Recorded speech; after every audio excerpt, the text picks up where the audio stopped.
The knock came just past midnight, sharp and relentless, shattering the fragile quiet of the night. I bolted upright in bed, heart pounding, the sound reverberating through the stillness of my small house. For a moment, I thought it was a dream, but then it came again, louder this time, more insistent. I stumbled to the door, throwing on my robe, my breath visible in the cold air. As I opened it, the sight of 2 officers standing on my porch under the dim glow of the street lamp made my stomach drop. Their expressions were unreadable, masks of authority and purpose. "Mr. Pierce," the taller one said, his voice steady and formal. "We're here to take you in for questioning. Please step outside." "For what?" I stammered, gripping the doorframe for support. My mind raced, searching for some forgotten transgression, some mistake that could justify this. There must be some kind of misunderstanding. The shorter officer, stockier and less patient, cut in. "You've been identified in connection with a serious crime. We can discuss the details at the station. Please cooperate." The cold crept into my bones as I stepped onto the porch, the weight of their words pressing down on me. The neighborhood lay in darkness, save for the faint hum of the street lamp above. No one stirred. The world felt as if it had been holding its breath, waiting for this moment. The car ride was silent, save for the crackle of the radio and the faint hum of the engine. My thoughts churned, a chaotic mess of confusion and dread. What crime? How could I be involved? Every moment felt like a step deeper into some uncharted abyss. At the station, the questions began, each one more surreal than the last. "Where were you last night at 11:45? Do you recognize this item? Have you seen this location before?" Each query came with a photograph, a name, or a date that meant nothing to me. My denials were met with cold stares, the air in the room growing heavier with each passing second. Something about the questions felt wrong, as though they were piecing together a story that didn't belong to me. Then, just as abruptly as it began, it was over. They released me without explanation, leaving me to stumble out into the cold pre-dawn air, my head spinning. I walked home in a daze, the silence of the empty streets pressing down on me. But as I unlocked my door, something shifted. A whisper of movement in the corner of my vision made me freeze. I turned, scanning the street. Nothing. Just shadows pooling beneath the lampposts and the faint rustle of leaves in the breeze. Yet, the unease lingered, curling in my gut like a warning. Inside, I locked the door and slumped against it, trying to catch my breath. The questions, the accusations, the officers' stares, it was all too much. But as I closed my eyes, I felt it for the first time. A strange tingling at the edges of my consciousness, like a presence brushing against my mind. I told myself it was just exhaustion, but deep down, I knew better. The following days passed in a fog of unease. The arrest became the talk of the town, whispers trailing me wherever I went. At the diner, I caught glances from people who quickly turned away. At the hardware store, the cashier's smile faltered as she handed me my change. Even my closest friends offered awkward condolences, their words tinged with suspicion. "You know how people are," my neighbor Martha said one afternoon, her voice low as she leaned over the fence. "They latch onto rumors, make up their own stories. Don't let it get to you." But it did. Every glance, every hushed conversation felt like a knife in my back. The worst part was the absence of answers. The police had said nothing since that night, and every call I made to the station was met with vague assurances that the investigation was ongoing. It was on the third day that the strangeness began. I was sitting in the living room, staring blankly at the wall, when I noticed it. A faint shimmer in the air, like heat rising from asphalt. It hovered near the corner of the room, flickering like a mirage. As I stood, it darted away, disappearing into the shadows beneath the stairs. I blinked, my heart racing. Had I imagined it? I stepped closer, peering into the dim space. Nothing. But as I turned away, the tingling sensation returned, a subtle, electric buzz at the edges of my mind. The following night I woke to the sound of voices.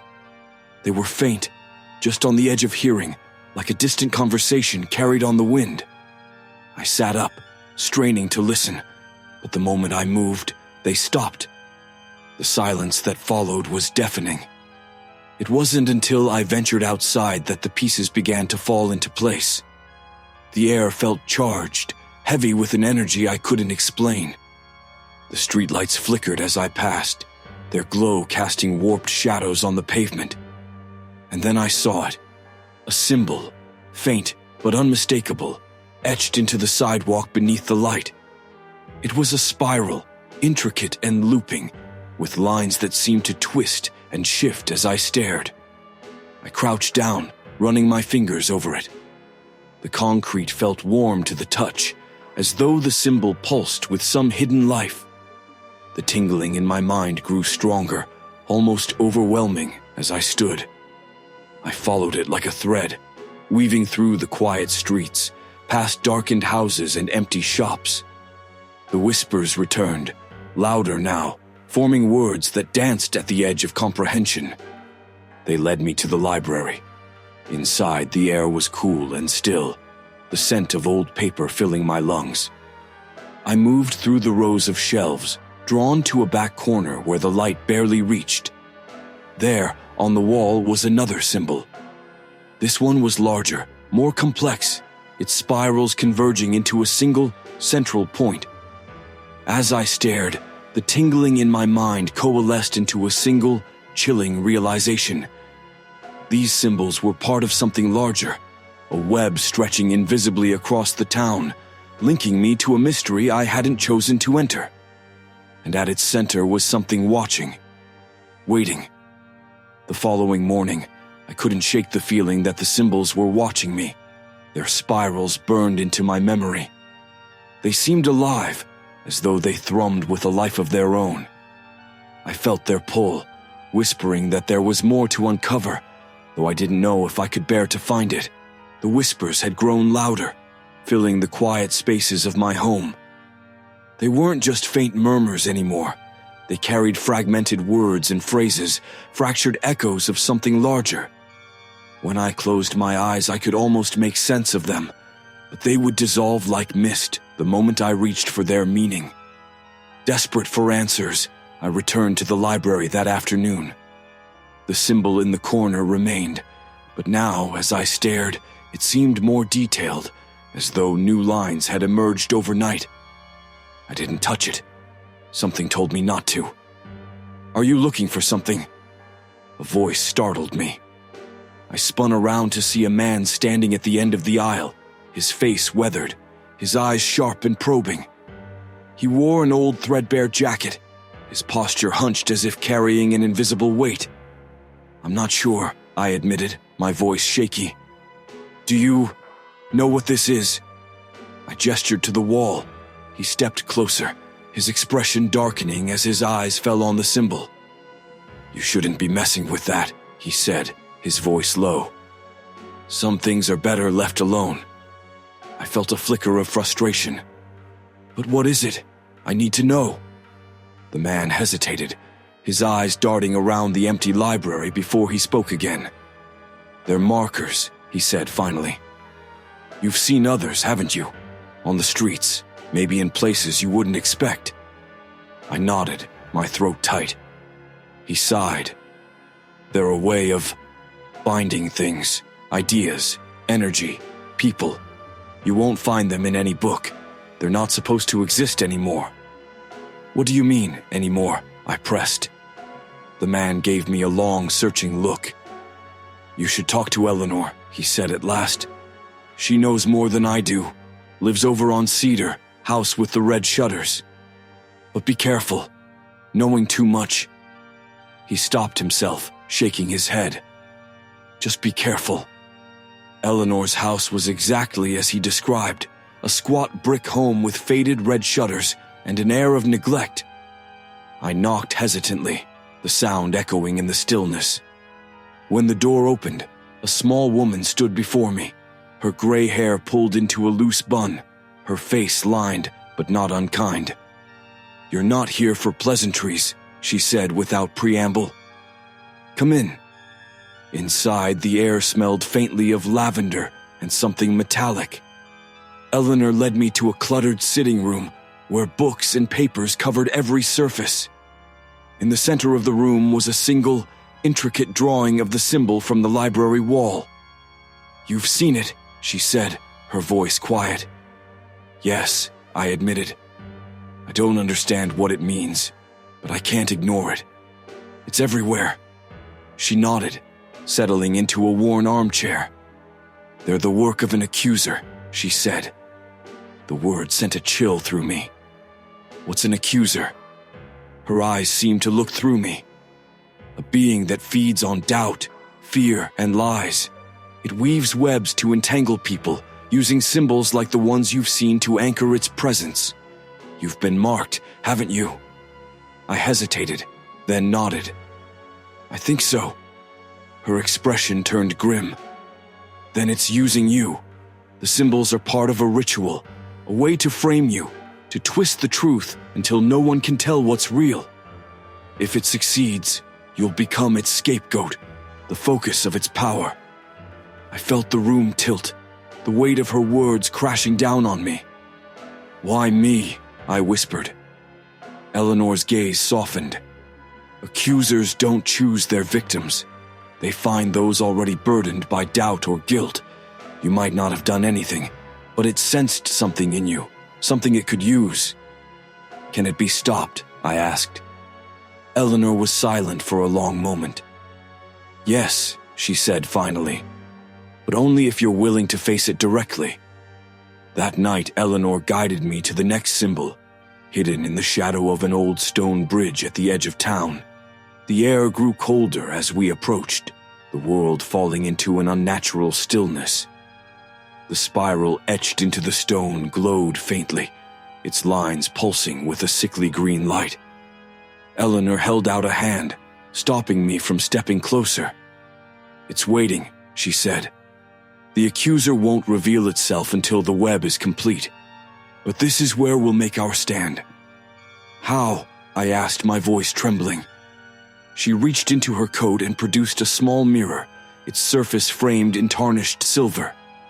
"This will show you the truth," she said, pressing it into my hands. "The accuser thrives on lies and illusions.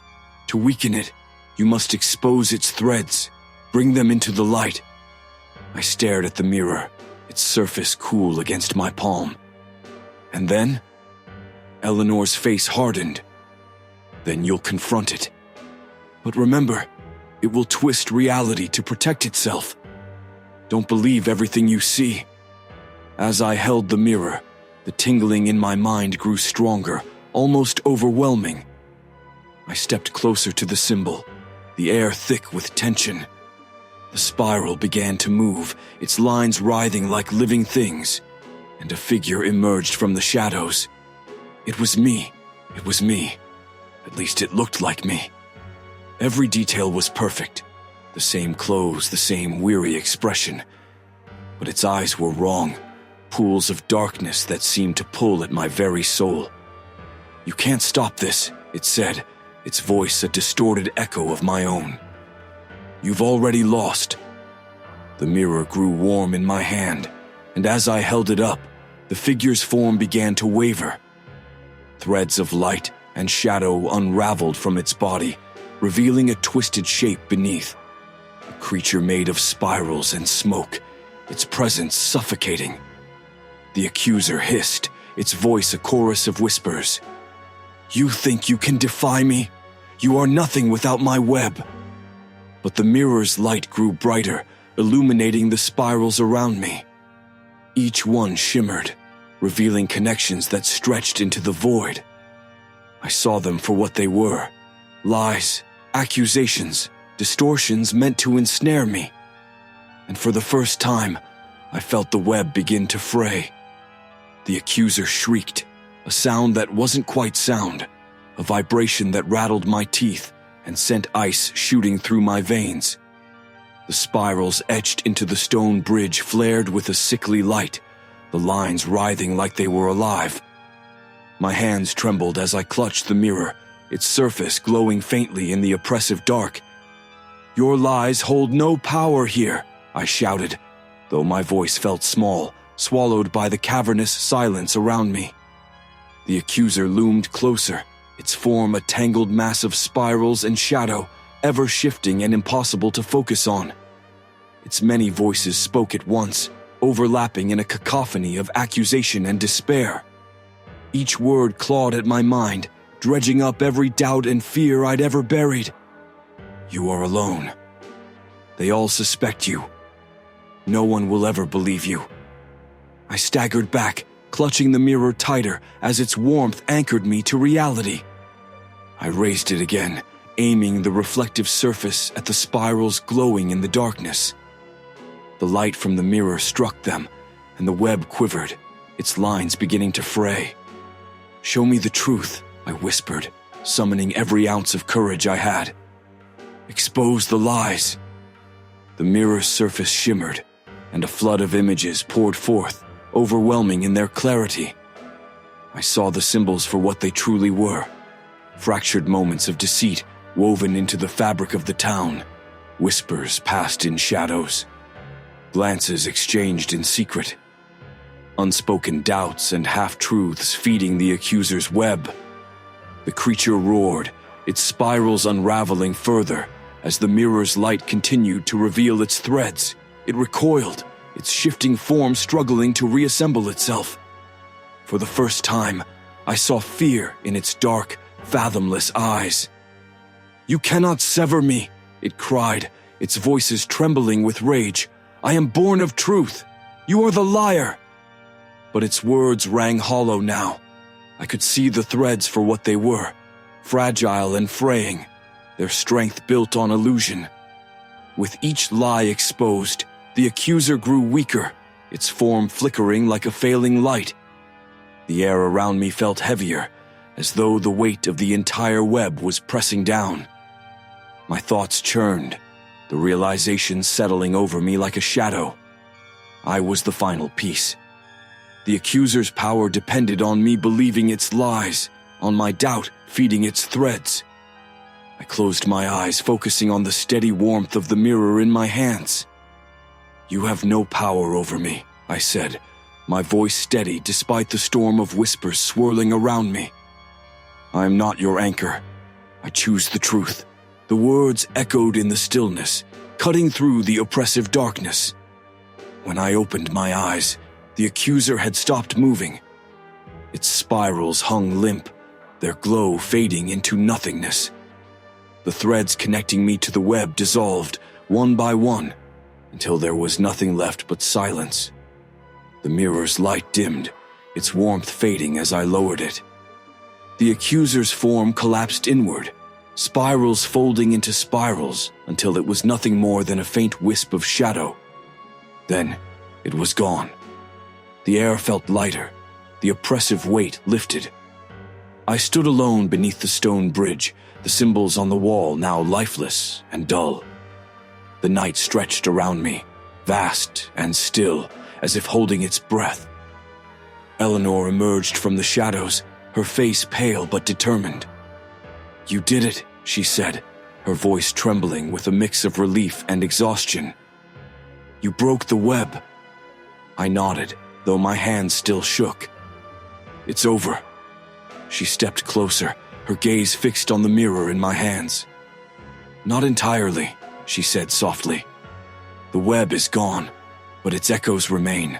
The town will remember, even if they don't understand why." I looked down at the mirror, its surface now dark and smooth.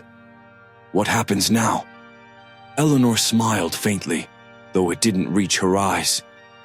"Now you live, you rebuild, and you remember, you are stronger than the lies that tried to bind you." As I walked back to town, the first light of dawn breaking over the horizon, I felt the weight of her words settle into my chest. The accuser was gone, but the scars it left would remain. The town might never look at me the same way, but for the first time in days, I didn't feel alone. The whispers had fallen silent. The symbols were lifeless. And as the sun rose, its light warm on my face, I knew the truth. The web was gone, and I was free.